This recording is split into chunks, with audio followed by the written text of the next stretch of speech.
Assalamualaikum warahmatullahi wabarakatuh. Halo semuanya. Jumpa lagi dengan saya Chow Sing Sing, kurator dari podcast Horror Night Story. Halo, apa kabar semuanya? Semoga kalian semua sehat-sehat ya. Dan seperti biasanya pada siang hari ini, saya kembali dan akan menghadirkan sebuah kisah mistis untuk kalian semua. Kisah mistis kali ini saya dapatkan dari cerita horornya Mas Indrawan yang sudah lama ya tidak menulis ya. Akhirnya kemarin malam sudah nulis lagi cerita horor. Dan cerita horor ini juga nantinya akan disamarkan semua nama dan lokasi kejadian. Oke, daripada kita berlama-lama, mari kita simak ceritanya. Malam sob, lama juga Ani vakum dari menulis. Dan kebetulan pengen posting cerita lagi. Semoga kalian suka dengan kisahnya. Nama tokoh dan lokasi kejadian kayak biasa akan disamarkan demi kenyamanan bersama. Mulanya, Victor dan aku sama-sama bekerja di suatu tempat pangkas rambut. Di tahun pertama buka, tempat usaha itu sudah cukup ramai dengan pelanggan. Karena selain mematok ongkos yang murah, pelayanan yang kami berikan pun boleh dibilang sangat memuaskan dibanding dengan tempat lain yang serupa. Pemasukan yang melimpah membuat bos kami yang terkenal pelit senyum-senyum setiap saat. Jika si bos mukanya selalu tersenyum ceria, lain halnya dengan Victor. Wajahnya tertekuk masam melihat si bos yang dia nilai tidak mau peduli dengan keadaan karyawannya. Victor mengeluh perihal gaji yang dibayarkan terlalu rendah untuk tempat usaha yang sudah semakin maju ini. Apalagi si bos memang pernah berjanji akan memberikan bonus bila pelanggan ramai. Namun, nyatanya janji tinggal janji. Bonus yang diiming-imingkan ke kami tersebut hilang kabarnya. Yang bikin menambah emosi, terpaksa aku dan Victor harus kerja ekstra keras karena karyawan yang ada hanya kami berdua. Parahnya lagi, si bos tetap enggan untuk merekrut karyawan lain. Padahal pelanggan sudah membludak. Victor habis kesabaran. Ia pun menuntut haknya yang pernah dijanjikan oleh si bos. Tapi memang dasarnya bos kami hatinya terbuat dari batu. Semua yang dikeluhkan oleh Victor hanya dilepeh begitu saja. Akhirnya Victor capek sendiri dan memilih untuk resign. Ia juga sempat mengajakku. Namun karena situasi yang tidak memungkinkan, aku belum siap untuk berhenti kerja sekarang. Dan Victor pun pergi. Sekitar 6 bulan kemudian Victor menghubungiku. Dari info yang ia sampaikan, alih-alih bekerja di tempat lain, kini ia malah membuka tempat pangkas rambut sendiri. Selaku teman yang baik, tentu aku turut senang dengan kabar baik ini.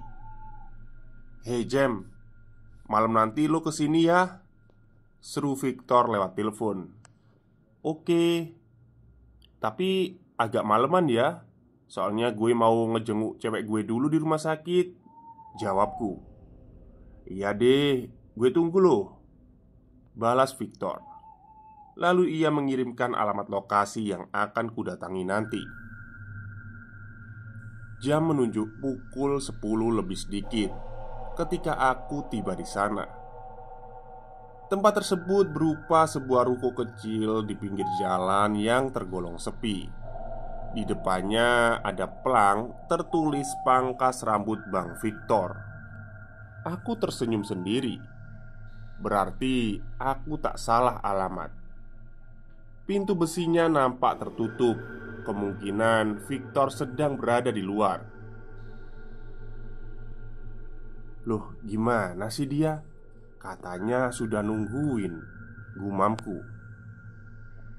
Saat hendak menelpon Victor, kulihat pintu besi itu tak sepenuhnya tertutup rapat. Masih ada sedikit celah yang membuatku bisa mengintip bagian dalam ruko itu. Lampunya menyala sebagian, tapi tak kelihatan siapapun di situ. Kuduga Victor mungkin hanya keluar sebentar saja, sehingga pintu tak ditutupnya dengan rapat. Ketimbang menunggu sendirian di luar, aku memutuskan untuk langsung masuk saja ke dalam. Isi di dalam ruangan itu termasuk sedikit. Ukurannya juga terlalu ngepas untuk memuat barang-barang sebanyak. Hanya ada satu kursi tempat memotong rambut langganan. Di depan kursi tadi terdapat sebuah meja yang di atasnya tertata berbagai macam keperluan memangkas. Selain beberapa cermin di dinding, ada juga poster besar dengan macam-macam model potongan rambut untuk mempercantik ruangan. Tertempel pula hiasan-hiasan yang keren di dindingnya. Terakhir ada sebuah TV tabung model lama berukuran cukup besar terparkir di pojok ruangan. Wow, lumayan juga nih tempatnya, gumamku kagum. Puas melihat-lihat, aku memilih untuk duduk di kursi plastik yang tersedia. Ku coba lagi untuk menghubungi Victor. Namun, setelah berkali-kali masih saja tidak aktif. Aduh, kemana ya tuh orang? Pikirku heran. Loh, Jamie, kapan lo sampai? Sapa Victor yang tahu-tahu muncul di depanku. Aku sedikit terperanjat. Lo malah ngagetin gua aja, Vic, gerutuku. Dari mana sih lo? Tiba-tiba nongol gitu. Dia tertawa. Maaf dah, gue ketiduran di dalam. Ini aja baru bangun, jawabnya. Ngapa nggak langsung manggil gue aja sih masuk tadi? Pintunya nggak ketutup rapat. Gue kira lu lagi keluar, rupanya lu molor di dalam, jelasku. Victor hanya manggut-manggut. Lu tunggu bentar ya, gue buatin kopi dulu. Aluh, gak usah Vic, gue udah ngopi tadi di rumah, tolakku. Kalau gitu, lu minum air putih aja dah, lumayan buat gua ngirit kopi. Hehe, ujar Victor. Sama aja lo dengan si bos, sama-sama pelit, ledekku. Victor tergelak, seraya menuju ke belakang. Tak lama muncul dengan segelas air putih di tangannya. Aku yang menahan memang haus, langsung menegak air itu yang ia bawa. Namun kusemburkan air itu. Air itu berasa pahit, baunya pun agak tengi. Aku berjengit. Bangke lo Vic, ini air lo pungut dari comberan mana? Protesku sambil menahan mual. Sembarangan aja lo. Tuh air gue ambil dari galon di dalam. Emang kenapa sih? Gila Victor. Kok rasanya gini? Seruku. Ia malah ketawa melihatku yang kayak orang bego. Gue ambilin lagi deh kalau lo gak percaya. Gak usah. Haus gue juga udah hilang, tukasku. Victor meraih remote lalu menyalakan TV. Gambar yang ditampilkan buram. Suaranya juga mendesir. Antenanya pasti sudah rusak. Tapi Victor menontonnya dengan serius. Padahal siarannya nyaris tak bisa dilihat. HP lu kemana, Vic? Dari tadi gue hubungi gak aktif mulu, tanyaku memulai obrolan setelah jeda sekian lama. Ketinggalan di rumah, jawab dia singkat. Emang lu gak tidur di sini? Victor diam. Dia hanya menggelengkan kepala. Lama juga lu gak ngasih kabar. Tahu-tahu udah punya usaha sendiri. Salut gue sama lo, pujiku tulus. Ya namanya juga hidup Jam. Ada perjuangannya juga, gila Victor. Tapi suaranya bergetar, raut wajahnya juga kelihatan sedih. Ku tatap dirinya dengan seksama. Ia memang banyak berubah dibanding dengan yang dulu. Tubuhnya sekarang jauh lebih kurus. Rambutnya yang panjang sebahu acak-acakan, seperti lama tak keramas. Padahal model kegemarannya adalah rambut cepak seperti tentara. Wajah Victor pun nampak kuyu tak bersemangat. Matanya sayu seperti kurang tidur. "Lo nggak lagi sakit kan, Vic?" Curigaku. "Enggak, gue nggak apa-apa kok," tukasnya. "Cuma kalau ada yang dipikirin sih iya." "Mikirin apa sih lo? Udah punya usaha pribadi, kan lo nggak perlu lagi capek-capek banting tulang kayak dulu," ucapku. Victor tersenyum sendu. "Lo nggak tahu sih," ia berkata pelan. Mata Victor lalu beralih ke layar TV, tapi pandangannya menerawang kosong. Suasananya mendadak jadi canggung. Aku merasa tak enak hati. Kalau gitu gue pamit dulu ya, Vic," kataku, memutuskan untuk pulang saja. Aku takut kalau kehadiranku malah mengganggu. "Kalau ada perlu, lo hubungin gue aja." Victor menoleh kepadaku. "Lo gak mau dengar cerita gue dulu?" tanyanya. "Hah? Cerita lo? Cerita apaan?" Ia menatap mataku dengan ekspresi aneh. "Lo kan suka cerita horor. Masih sering lo baca cerita-cerita gitu?" kata Victor. "Ya masih dong. Di Twitter sekarang malah makin banyak yang gituan," tukasku. Victor tersenyum janggal. "Kalau gitu, lo wajib dengerin cerita horor dari gue sekarang," bisiknya. Aku jadi agak ngeri dengan senyumnya yang janggal. "Oke deh, gue dengerin cerita lo. Tapi jangan lama-lama ya." Victor tertawa pelan sebelum ia mulai.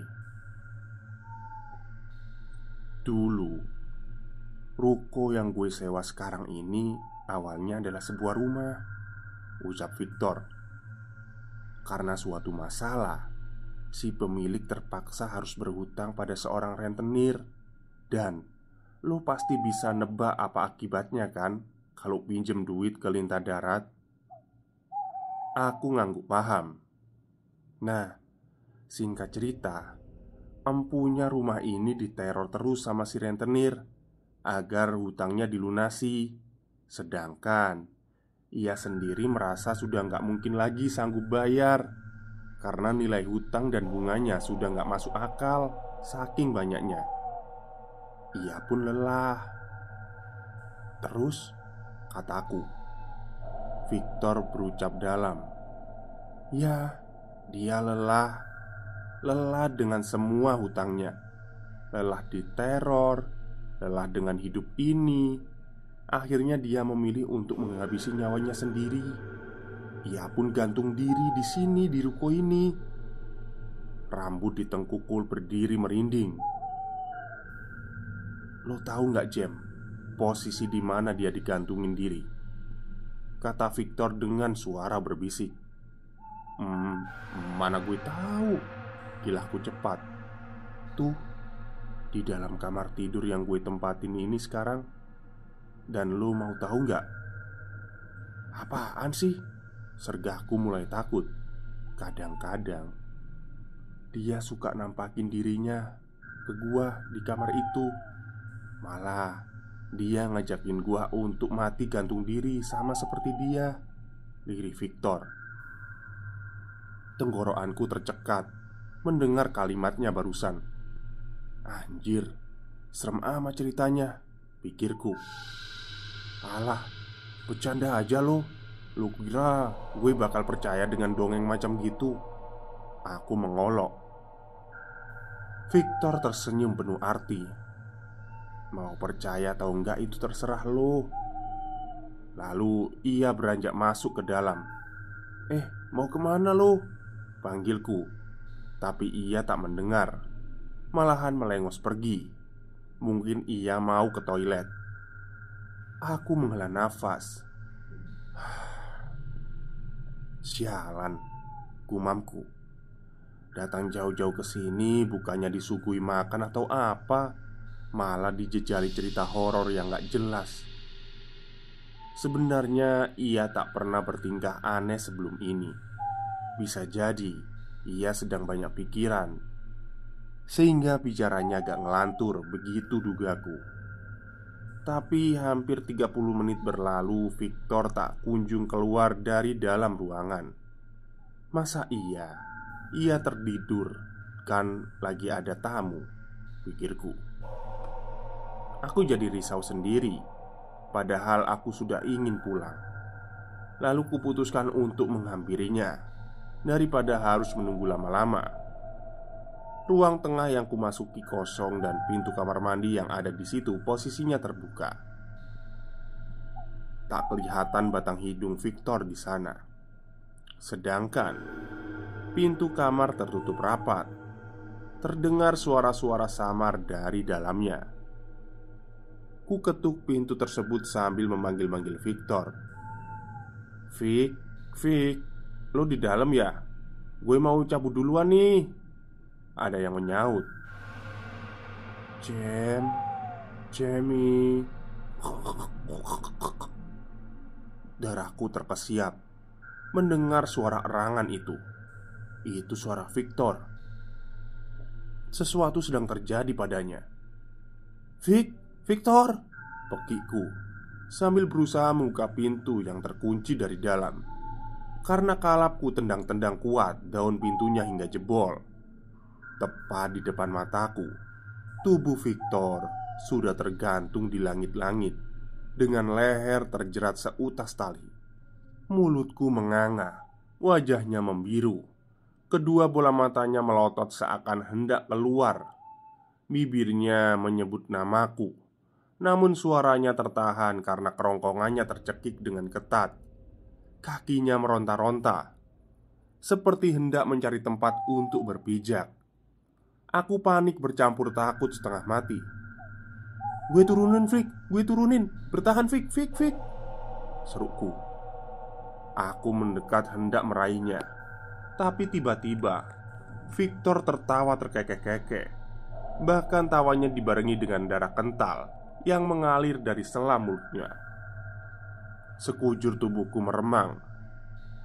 Begini nih caranya gue mati, Jam. Hehehe. Aku tak berkutik menyaksikan ini. Lu mau gabung sama gue? Ajak Victor dengan suara parau. Kalau lu mau, ikutin aja dia. Jarinya menunjuk ke satu arah. Muncul sesosok lain dari belakang tubuh Victor yang tergantung. Lelaki tua bertelanjang dada, memperlihatkan tubuhnya yang kurus kering, namun perutnya buncit luar biasa. Pada lehernya terlilit tali dan kepala orang ini terkulai miring ke sebelah kiri. Mulutnya menyeringai, mengerikan, memamerkan deretan gigi yang dipenuhi oleh liur bercampur darah. Victor semakin mengejang.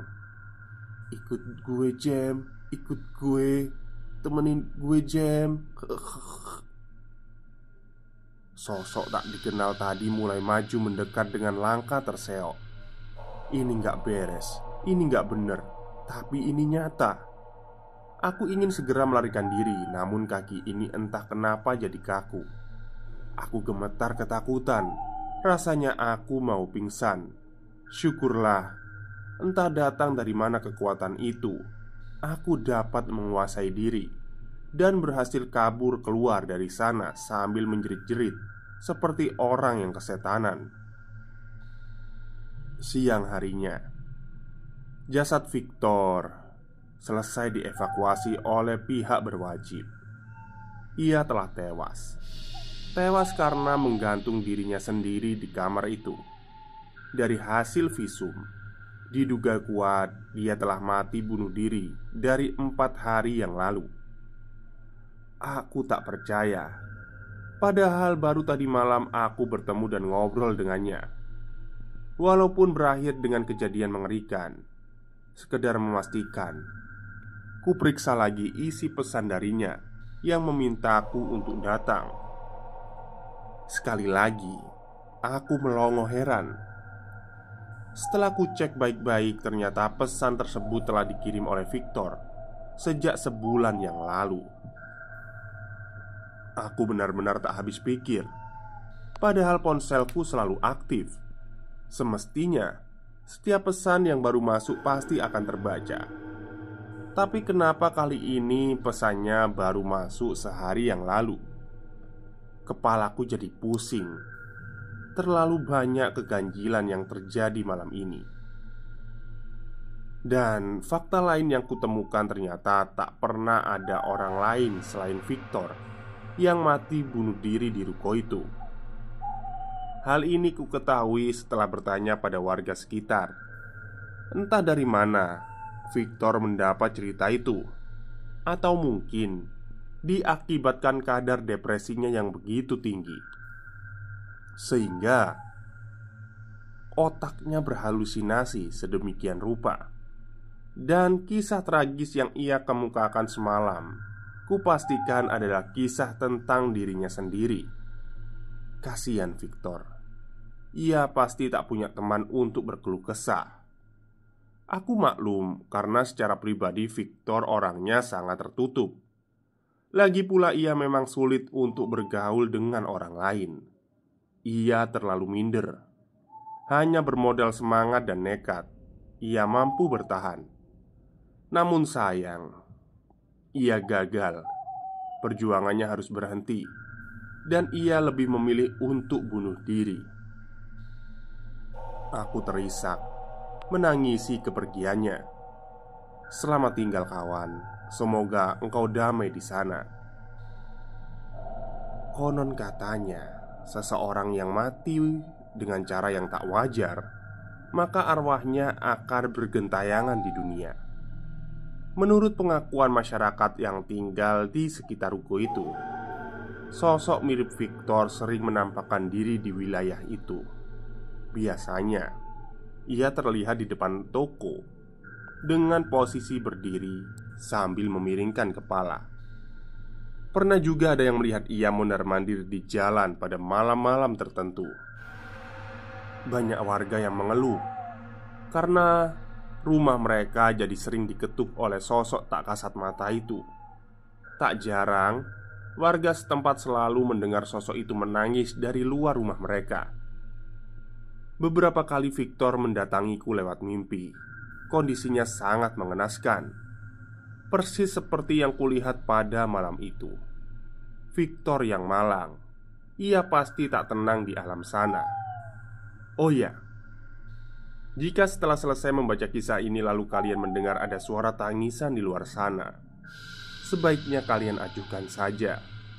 Aku takut itu adalah Victor yang datang untuk mengajak kalian supaya mau menemaninya. Dan perhatikan juga sekeliling kalian. Siapa tahu dia telah berada di dalam kamar tengah, memperhatikan kalian dari sudut ruangan, sama seperti yang aku alami saat ia menemuiku. Sekarang, coba lihat sebelah kiri dan kanan kalian. Selesai. Sekian untuk cerita pada malam hari ini. Semoga kalian suka dan terhibur dengan kisahnya. Sampai jumpa lagi di treat aneh berikutnya. Good night and sleep tight. Oke, itulah kisah singkat dari Mas Indrawan tentang pangkas rambut. Cukup menyeramkan juga ya. Dan Mas Indrawan ini sebenarnya udah saya tunggu loh. Udah lama nggak nulis ini. Dan akhirnya nulis lagi. Untuk yang mendengarkan cerita saya pada malam hari ini, silakan follow Twitternya Mas Indrawan biar lebih semangat lagi ya menulisnya. Baik, mungkin itu saja cerita untuk siang hari ini. Semoga kalian suka. Selamat siang dan selamat beristirahat.